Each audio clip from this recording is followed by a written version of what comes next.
At the time of Jesus, external rules and regulations were very important. A person had to not only be good, but also had to be seen to be good. And that is why in the gospel that we will hear today, Jesus' disciples are passing a grain field. And as they do, they pluck grains of corn because they are hungry, and they are rubbing them in their hand to remove the husk, to blow it away, and to eat that grain.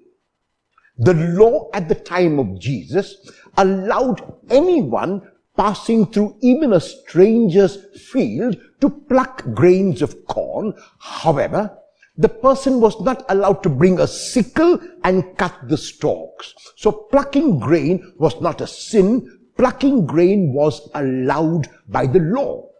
However, people object to what the disciples are doing. And the question is, what are they objecting to?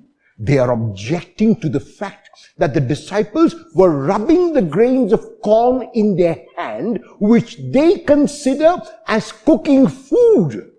And cooking food was one of the 39 forms of work that was forbidden on the Sabbath day. And that is why they tell Jesus, how is it that your disciples are cooking food by rubbing the corn in their hands when the day is a Sabbath?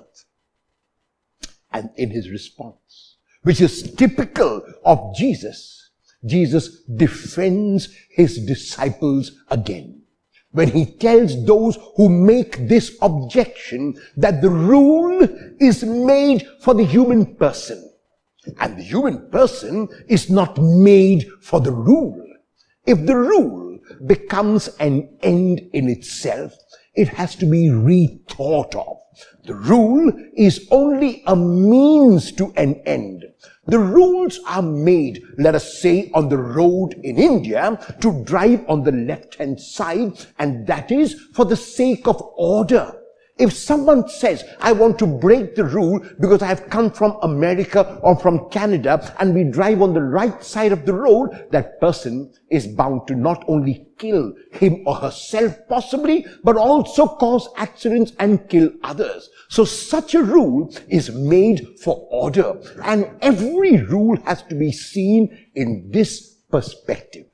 Some rules become ends in themselves, like the rules became at the time of Jesus for those who were controlled by the rules, who were obsessed with the rules.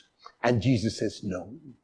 Human need is always primary. What the human requires comes before any rule or regulation. So even if on a holy day it is forbidden to do work, I will reach out and heal, because human need goes beyond the rule. How often have you been ruled by rules? Will you attempt to rule rules today?